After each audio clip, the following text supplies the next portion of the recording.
Assalamualaikum warahmatullahi wabarakatuh. Kami dari kelompok Waalaikumsalam 6 warahmatullahi ingin wabarakatuh. Waalaikumsalam warahmatullahi wabarakatuh. kami dari kelompok 6 ingin webinar tentang sensor on smartphone.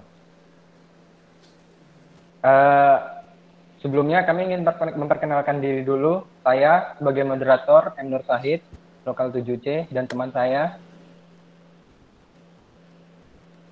Saya Octavia Kurnia Santi dari Lokal 7C. Saya Ramadhania. Saya Doni Yulian Chandra dari Lokal 7C. Pertama, kita akan berkenalan dulu tentang apa itu sensor.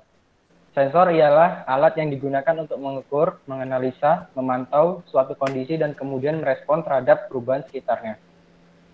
Sensor itu terbagi jadi 3 kategori. Yang pertama itu sensor gerak, yang mana sensor gerak itu berfungsi untuk mengukur kekuatan akselerasi dan rotasi sepanjang 3 sumbu. Contoh dari sensor gerak ini seperti sensor giroskop, sensor gravitasi. Nah, yang berikutnya itu ada sensor lingkungan. Sensor lingkungan adalah alat yang berfungsi untuk mengukur berbagai parameter keadaan sekitar. Seperti mengukur suhu, pencahayaan. Nah, contohnya itu seperti sensor termometer, barometer. Nah, berikutnya sensor posisi. Sensor posisi ini sensor untuk menentukan atau mengukur suatu posisi, contohnya kayak sensor GPS gitu. Nah, berikutnya kita ingin masuk jenis-jenis sensor itu. Yang pertama itu ada sensor biometrik yang akan dijelaskan oleh Nia. Baiklah, terima kasih kepada moderator. Nah, di sini saya akan menjelaskan materi yaitu biometrik sensor. Mungkin teman-teman sering mendengar biometrik sensor ini karena ini merupakan sensor yang sangat umum digunakan di kalangan sekarang ini. Nah, biometrik sensor itu merupakan suatu metode komputerisasi yang menggunakan aspek biologi, terutama karakteristik unik yang dimiliki oleh setiap manusia. Jadi, untuk mengontrol dan melindungi integritas data itu dia sensitif menggunakan karakteristik fisiologis. Nah, dia ada terbagi ke dalam 3 fitur. Itu ada yang pertama fingerprint. Fingerprint pasti teman-teman sering mendengar karena ini umum digunakan di zaman sekarang ini. Nah, fingerprint ini dia itu sistem keamanan yang menggunakan sidik jari atau sistem haptik gitu. Karena menurut seorang ilmuwan dari Prancis, kemungkinan kesamaan sidik jari tiap orang atau miliar orang di dunia ini itu 1:64. Makanya alasan ini memperkuat kenapa sidik jari ini bisa untuk menjadi sistem haptik atau keamanan gitu. Caranya yaitu teman-teman sudah tahu kita atau pengguna cukup mendaftarkan sidik jari setiap membuka kunci smartphone atau aplikasi. Itu sensornya ada yang di home button biasanya, terus ada juga yang di bagian punggung smartphone, dan ada juga yang langsung di dalam layar. Fitur keamanan berbasis sidik jari ini, dia merupakan sistem keamanan biometrik yang paling banyak digunakan saat ini. Nah, yang kedua itu ada scan wajah atau face recognition atau face ID. Ini teman-teman juga sering mendengar ya gitu. Ini merupakan sistem pemindaian wajah yang apabila teman-teman ingin membuka lock screen atau aplikasi pada smartphone teman-teman itu hanya cukup mengarahkan muka ke layar HP gitu tanpa memerlukan lagi notifikasi untuk PIN, memasukkan PIN ataupun password gitu. Ini mungkin tidak semuanya dari teman-teman sudah menggunakan ini karena face recognition ini scan-nya itu pada smartphone terbaru ya. Kalau misalkan untuk iOS ini iPhone 10 ke atas sudah menggunakan face recognition ini. Kalau untuk Android mungkin itu yang terbaru saja sudah banyak rata-rata menggunakan face recognition ini. Nah, yang terakhir itu scan mata atau iris dan retina scanner.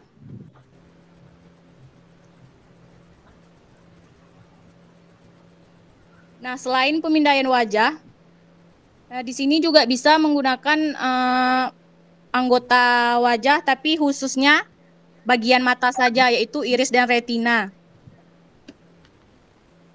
Mungkin ini pernah dengar teman-teman, tapi tidak terlalu banyak yang menggunakan ini karena scan mata ini untuk pembukaan lock screen smartphone atau aplikasi ini cuma untuk gadget atau smartphone yang mahal gitu, yang seperti Samsung Galaxy S8 itu kalau tidak salah sudah bisa menggunakan scan-nya pakai iris dan retina gitu.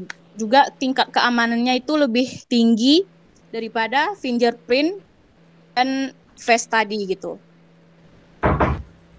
Dan juga sedikit tambahan, kalau di fingerprint itu atau sidik jari, teman-teman tidak selalu bisa deteksi karena kalau misalkan tangan kita basah atau licin gitu atau berair, dia tidak akan terdeteksi gitu. Makanya itu sih kekurangan dari si fitur fingerprint atau sidik jari itu. Sekian materi biometrik sensornya dari saya. Saya kembalikan ke moderator.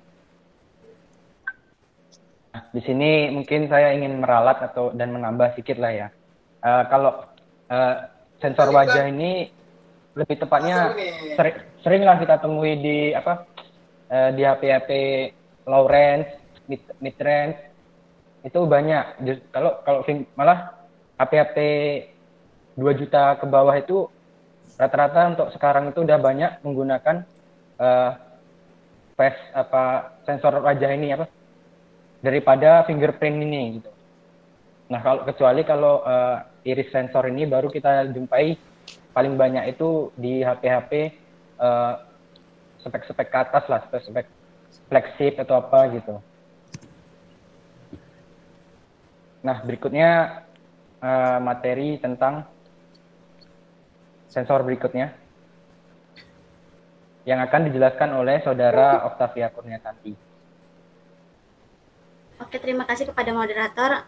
Di sini saya akan melanjutkan penjelasan mengenai jenis-jenis sensor pada smartphone dari Ramadhania. Nah, sensor selanjutnya itu ada proximity sensor. Proximity sensor itu merupakan sensor berbentuk LED atau inframerah. Jadi LED ini tuh bakal bekerja memantulkan cahaya ke objek terdekat gitu kan.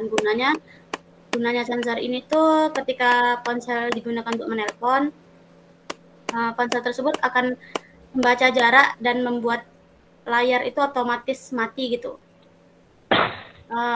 Sensor ini juga bisa berpengaruh pada kinerja baterai untuk lebih hemat baterai gitu. Sensor selanjutnya itu ada sensor suara. Nah, sensor suara itu bekerja ketika mikrofon digunakan saat menelpon gitu kan. Jadi sensor ini nantinya akan membaca kadar suara di sekitar ponsel. Ketika keadaan sedang berisik, sensor suara akan bekerja menyesuaikan tinggi rendahnya suara dari speaker atau mic smartphone. Jadi selain untuk menerima telepon, itu sensor suara ini juga bisa membuat dan digunakan untuk mencari suara dari perintah suara, contohnya kayak aplikasi Google Assistant atau Siri dan lain-lainnya yang seperti itu. Dan untuk sensor yang ketiga itu ada sensor termometer. Nah, di smartphone ini pada umumnya punya sistem dalam membaca suhu perangkat tuh kan. Jadi ketika perangkat mendeteksi adanya panas berlebihan di sistem itu, di perangkat itu, jadi sistemnya tuh akan mati gitu. Biasanya kalau kayak gitu ponsel itu tuh harus diistirahatkan karena suhunya yang habis dipakai itu udah berlebihan gitu. Jadi otomatis sensor ini akan bekerja. Dan sensor yang keempat selanjutnya ada light sensor. Nah, light sensor ini adalah alat yang digunakan untuk mengatur kecerahan cahaya di layar smartphone kita gitu kan. Jadi sensor ini berperan untuk perubahan kecerahan cahaya untuk contohnya itu kayak biar berfungsi tuh kita bisa atur dari mode manual ke otomatis. Jadi nanti dia akan otomatis melakukan penurunan atau penaikan cahaya di sekeliling sesuai dengan keadaan di tempat yang kita berada gitu. Oke, itu adalah penjelasan mengenai beberapa sensor pada smartphone. Untuk selanjutnya saya kembalikan kepada moderator. Oke, mungkin itu cukup lah ya. Nah, ini ada sensor-sensor berikutnya berupa akselerometer sensor, giroskop sensor, dan GPS sensor. Itu akan dijelaskan oleh teman kita Doni William Chandra. Baiklah, saya akan melanjutkan tentang sensor, yaitu akselerometer sensor. Sensor ini merupakan sensor yang penting di smartphone. Sensor ini berfungsi untuk mengukur dan mendeteksi gerakan. Sederhananya, sensor ini mampu membaca jumlah gerakan langkah kaki kamu. Sensor ini bekerja ketika kamu menginstal aplikasi olahraga. Sensor ini juga bekerja untuk membaca kecepatan arah sebuah perangkat pintar. Berkat sensor ini, kamu bisa membelokkan arah mobil ke kanan atau ke kiri di gym seperti aspal atau racing standar. Sensor ini juga yang bekerja dalam mengatur posisi tampilan layar di horizontal atau vertikal, atau bahasa ponselnya portrait atau landscape. Ya, misalnya kalian pernah lah main-main game yang kayak gitu, yang balap-balap mobil. Terus kan bisa diubah kayak bisa di vertikal atau landscape portrait gitu. Ya, yang kayak gitulah. Yang kedua nih gyroskop. Gyroskop adalah jenis perangkat yang bisa mempertahankan orientasi dari adanya sudut sehingga bisa stabil. Adanya fitur gyroskop membuat kita bisa melihat objek 3 dimensi yang di sekitar kita dengan berputar secara arah gravitasi. Gyroskop juga diterapkan pada game yang kebanyakan yaitu berupa game Android seperti PUBG atau PUBG New State. Nah, di game-game seperti itu kalian bisa ngerasain main menggunakan gyroskop. Dan yang terakhir yaitu GPS sensor. GPS sensor, bentar guys.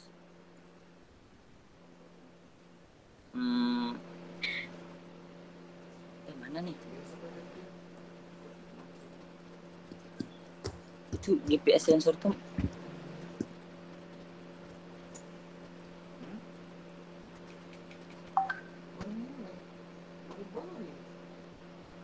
Oh, ini. Nah, ya kalau yang itu GPS sensor itu ada banyak hal yang membuat sistem navigasi atau GPS di sebuah smartphone punya keakuratan yang baik atau tidak. Salah satunya hadiahnya sensor barometer ini. Sensor ini merupakan sensor yang bekerja mengukur rekaman atmosfer. Sensor ini berfungsi dalam menentukan ukuran tinggi perangkat di atas permukaan laut. Ya, contoh kayak GPS. Kalian pernah lah menggunakan GPS misalnya kalau misalnya pergi ke suatu tempat pakai menggunakan itu GPS. Nah, pokoknya seperti itulah. Sekian dari saya kembalikan ke moderator.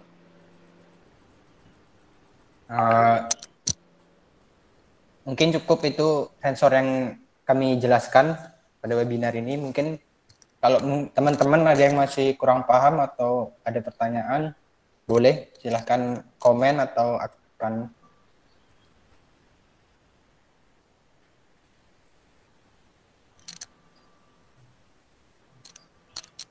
yang kurang jelas atau apa.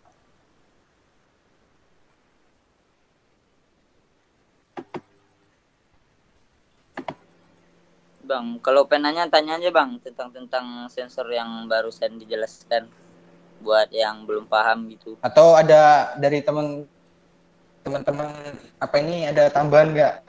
Teman-teman webinar nih ada tambahan nggak? Atau tadi ada yang kurang penjelasannya?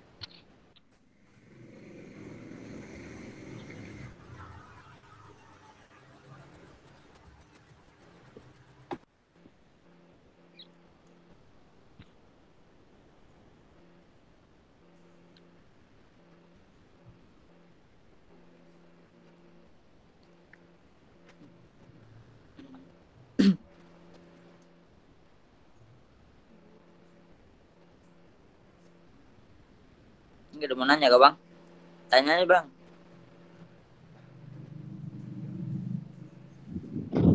Izin bertanya, Pak Moderator. Oke. Baik. Nama saya Al-Hafiz, NPM 1935102114. Pertanyaan yang saya ingin tanyakan ialah tentang dunia perkameraan nih Bang. Kira-kira apa bedanya sensor yang ada di HP seperti Android atau iOS dengan sensor yang ada di kamera? Lalu, kira-kira mana yang lebih bagus? Sensor di kamera atau sensor di HP? Menyimak sekarang juga sensor di HP mulai canggih. Karena rata-rata di HP sekarang sensor kameranya memiliki megapiksel yang tinggi, Bang. Bahkan sampai 100 ke atas megapikselnya, Bang. Itu pertanyaan saya, Bang. Terima kasih. Oke, terima kasih. Tunggu bentar ya. Teman-teman, ada yang udah dapat jawabannya? Izin moderator, saya ingin bertanya. Ya Bang, silakan Bang. Ya. Ya, sebelum itu perkenalkan, nama saya Andika Dwi Putra, NPM 1935102117. Saya ingin bertanya soal sensor proximity ya. Kita kan tahu kalau sensor proximity juga ada salah satunya itu di dalamnya itu gyroskop ya kan. Nah, jadi saya pengen tahu sensor gyroskop ya tadi. Itu kan ada beberapa macam. Ada yang memang tertanam di HP-nya, ada yang virtual. Nah, bedanya virtual sama yang benar-benar tertanam itu apa sih? Itu aja yang ingin saya tanyakan. Sensor gyro tadi ya, Bang? Iya, gyro.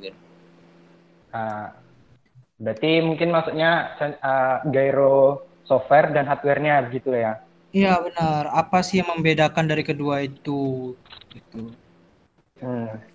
Kalau setahu saya itu kalau kita pakai HP yang menggunakan sensornya itu hardware, itu efektivitas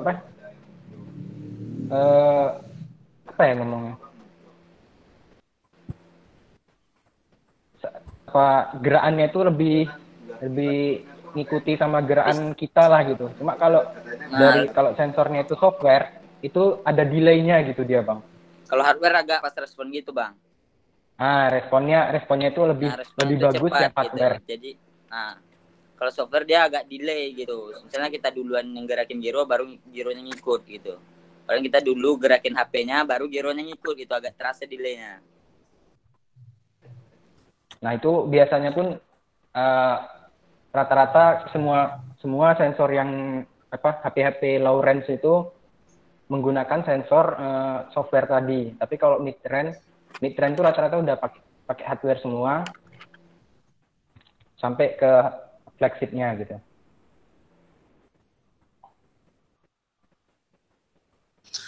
Jelas, Bang? Cukup? Oke, sudah jelas. Terima kasih buat jawabannya. Siapa tadi namanya Bang? Mohon maaf. Andika Dwi Putra. Andika Dwi Putra.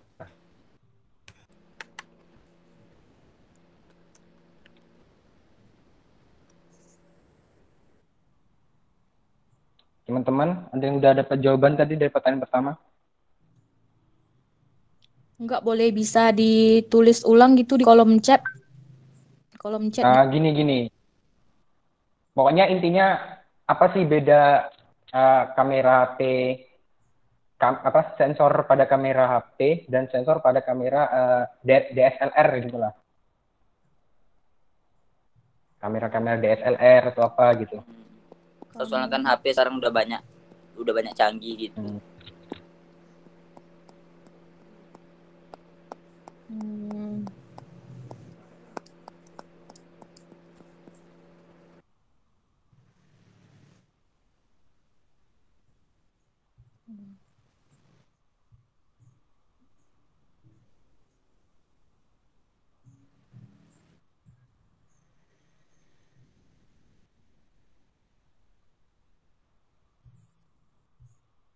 Ada pertanyaan lagi? Sekalian menunggu jawaban pertanyaan nomor 1. Kalau teman-teman ada yang mau ditanyakan.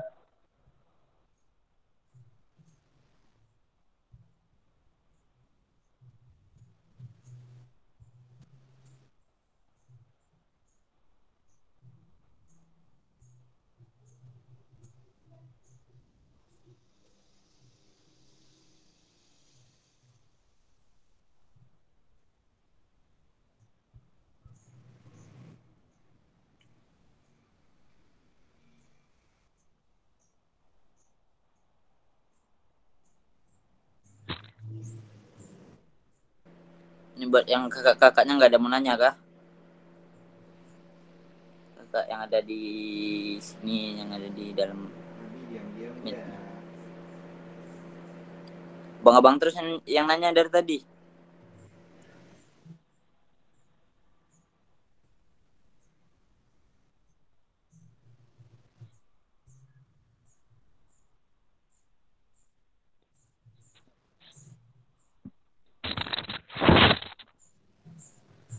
Minimal ada 1 pertanyaan lagi lah. 1 atau 2 nggak apa-apa lah. Bukan nanya.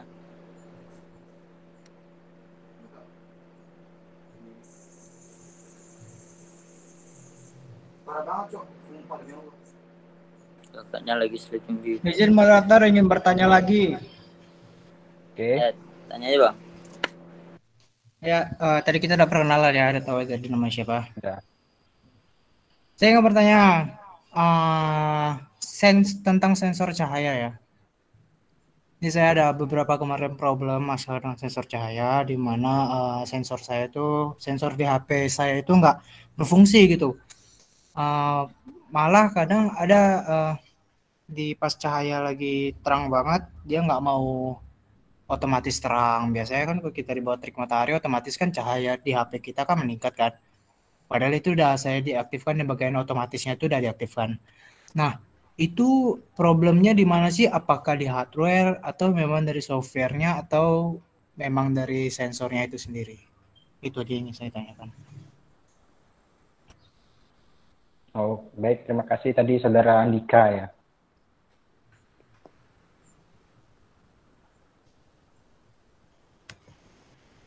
Teman-teman ada jawaban pertanyaan sebelumnya atau pertanyaan ini?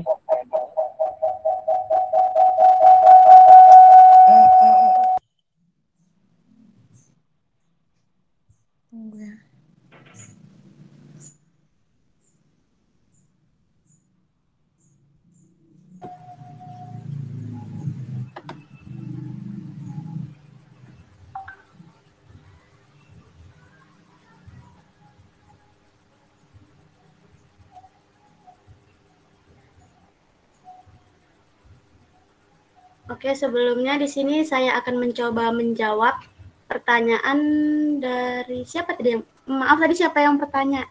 Pertanyaan pertama? Yang pertama apa yang terakhir? Yang pertama. Pertama tadi Al-Hafiz Khairullah. Al-Hafiz Khairullah. Oke, di sini saya akan menjawab pertanyaan dari Al-Hafiz Khairullah. apa sih perbedaan dari kamera HP sama kamera DSLR kayak gitu contohnya ya kan. Nah, perbedaannya itu bisa dilihat dari ukuran sensornya itu. Kamera DSLR itu lebih besar ukurannya ya daripada kamera HP atau smartphone. Untuk ukurannya itu di kamera DSLR itu lebih besar 2,2 kali 14,8 mm, sedangkan untuk di smartphone itu cuma 4,54 kali 3,42 mm. Perbedaannya juga bisa dilihat dari hasil foto. Hasil foto dari kamera DSLR itu kualitasnya lebih bagus karena ukuran filenya lebih besar. Print size-nya juga bisa sampai 16R gitu ya. Selanjutnya untuk untuk hasil dari kamera HP itu kualitasnya tidak sebagus dari kamera DSLR itu kan, ukurannya lebih kecil. Nah, perbedaan selanjutnya itu ada tipe zoom. Nah, dalam kamera DSLR itu tipe zoom-nya itu optical zoom, sedangkan di kamera HP itu digital zoom. Perbedaannya juga bisa dilihat dari fungsi utamanya. Nah, kalau kamera DSLR itu kan memang untuk fotografi gitu kan. Sedangkan smartphone itu sebagai alat komunikasi.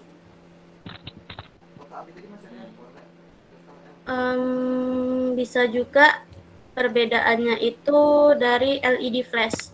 Untuk di kamera DSLR itu LED flashnya tuh kualitasnya lebih bagus, sedangkan di HP itu sedikit kurang bagus.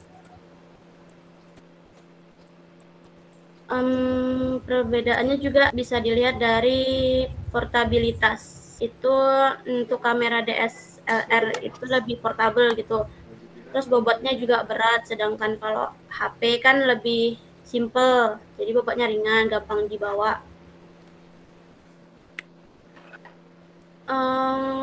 Mungkin kurang lebih itu beberapa perbedaan dari kamera DSLR dengan kamera HP.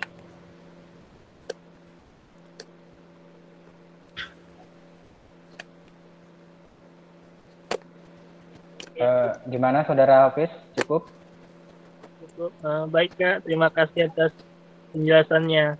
Nah, jadi kalau kita yang misalkan kalau penggunaan kamera itu cuma digunakan untuk sehari-hari, kamera HP aja udah cukup gitu Kak ya. Nah ya kamera HP aja udah cukup Bang, kecuali kayak misalnya kita fotografer yang ada fotografer itulah. Nah lebih baik menggunakan kalau pakai kamera DSLR karena hasilnya lebih bagus, kualitas juga bagus gitu. Oke. Jadi kalau untuk sehari-hari kamera HP aja udah cukup tuh, Bang. Baik, terima kasih Bang dan kakak-kakak tim materi. Assalamualaikum warahmatullahi wabarakatuh. Waalaikumsalam warahmatullahi wabarakatuh. Pertanyaan tadi dari Saudara Andika, teman-teman ada jawaban? Masih nyari.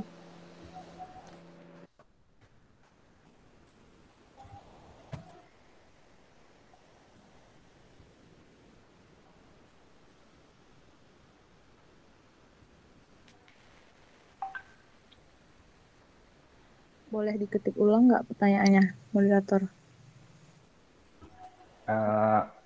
Gimana ya intinya? Jadi dia punya permasalahan sama sensor cahaya ini atau ambient light ini. Dia kalau nah itu permasalahannya ya? Permasalahan sensornya itu di mana? Soalnya dia kalau udah ya itu. Pas lagi di luar cahaya tuh nggak berubah gitu, padahal udah diaktifin. Nah itu dari softwarenya apa dari hardwarenya gitu? Itu kamu tanya kan? Mungkin sekalian teman-teman lain nyari juga untuk melengkapi. Mungkin kalau dari saya sekilas tuh itu memang dari sensornya, karena baca-baca juga itu emang sering bermasalah gitu. Makanya kenapa pada tahun berapa gitu Samsung itu ngapus sensor itu gitu. Gantinya itu pakai nangkep cahayanya itu untuk ngatur brightness-nya itu dari sensor kameranya itu gitu. Jadi sensornya nggak akurat ya gitu. Iya. Kemungkinan ya bang, sensor dari HP abangnya udah nggak akurat atau gimana, soalnya kan udah dihidupin kan, tapi dia tetap nggak jalan gitu. Kayaknya sih kurang. Bukan hanya sensor dari abangnya juga lah, tapi memang dari sensornya lah gitu. Sensor memang sensor ambient light, memang sensor ambient light ini kurang efektif lah gitu. Makanya iya banyak smartphone yang udah ngapuskan sensor itu gitu.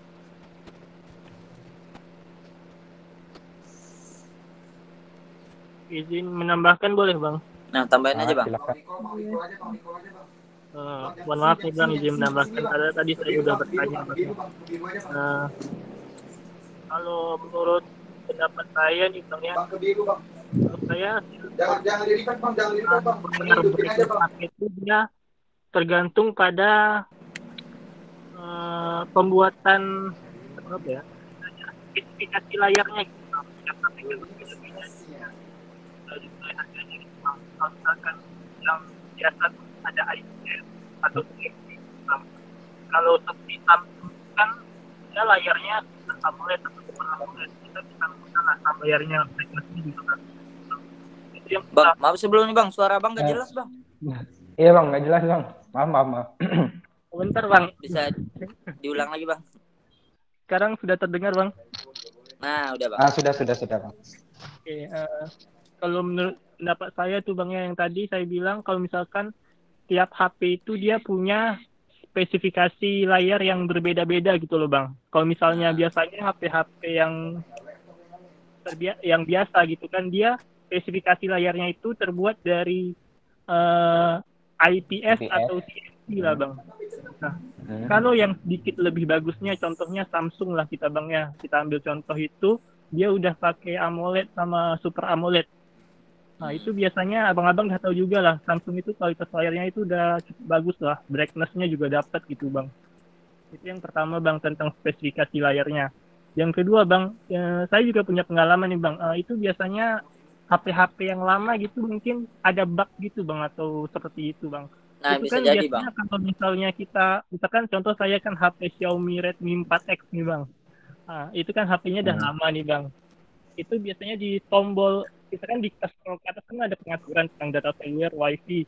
Di situ ada tentang kecerahan otomatis sama kecerahan manual gitu bang, untuk mengatur cahaya, brightness layar kita gitu bang. Itu bugnya di situ gitu bang. Kalau misalnya kita tekan kan, kadang dia kalau misalkan kita pengennya otomatis kecerahannya untuk menerangkan cahayanya tuh, kadang dia nggak naik-naik gitu bang. Padahal kita udah terangkan sampai full, tetap nggak naik gitu bang. Ada bug dari HP-nya itu sendiri, mungkin karena udah remote atau terlalu lama gitu. Nah iya benar. Saya itu dari dua itu aja sih bang. Kayaknya iya sih bang, emang kalau nggak permasalahan itu, kalau nggak bug itu emang ya berarti intinya tergantung permasalahan dari abang tadi itu Andika itu antara dua itulah. Kalau nggak software, hardware-nya. Kalau hardware itu berarti kemungkinan speknya pakai IPS atau HD gitu-gitulah ya. Iya benar.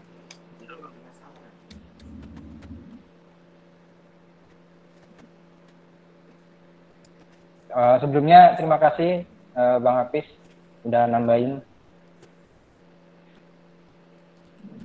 Baik bang, sama-sama. Tadi saudara Andika, apa sudah cukup? Ya udah cukup, udah jelas, udah cukup jelas. Terima kasih teman-teman yang sudah menjawab.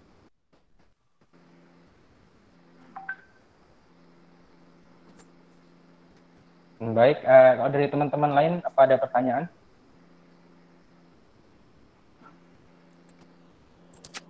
Atau sudah cukup? Buat teman-teman lain apa ada yang pengen nanya lagi atau udah enggak?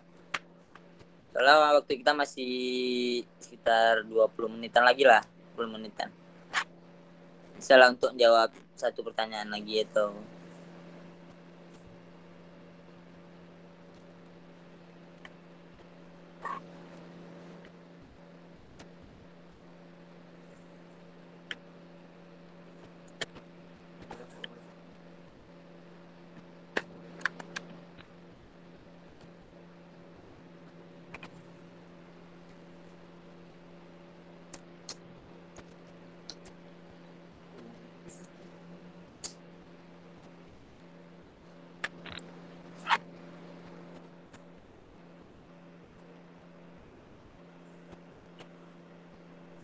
Atau dari teman-teman apa webinarnya ada mau tambahan?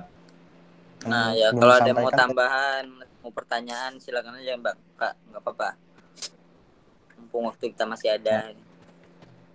Mohon maaf dan moderator aku dan.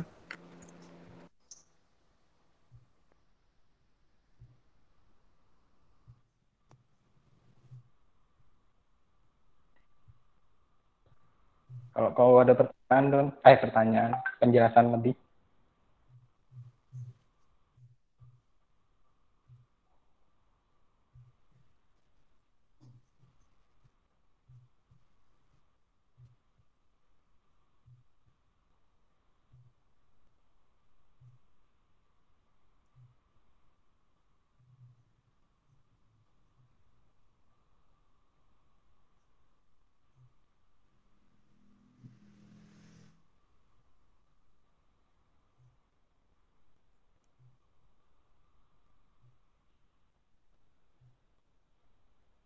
Gimana yang lainnya?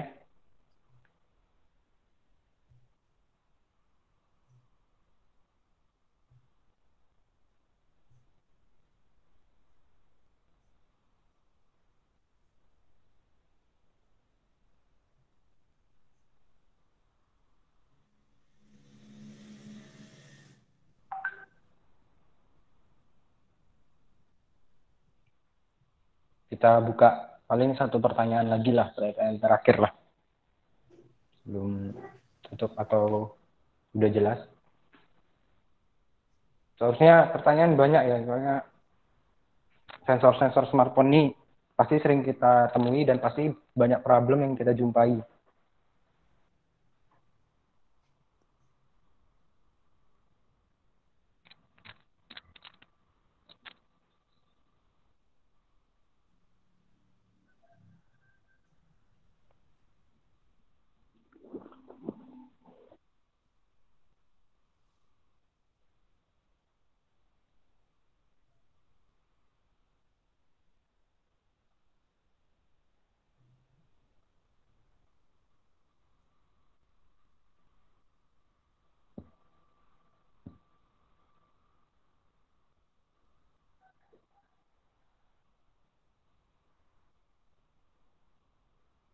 Gimana teman-teman? Atau udah diakhiri aja?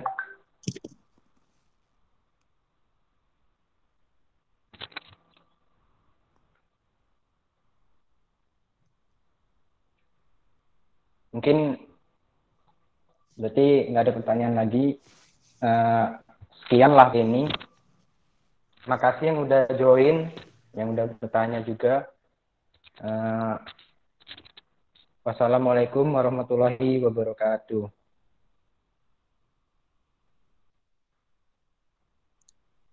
Waalaikumsalam warahmatullahi wabarakatuh. Waalaikumsalam warahmatullahi wabarakatuh.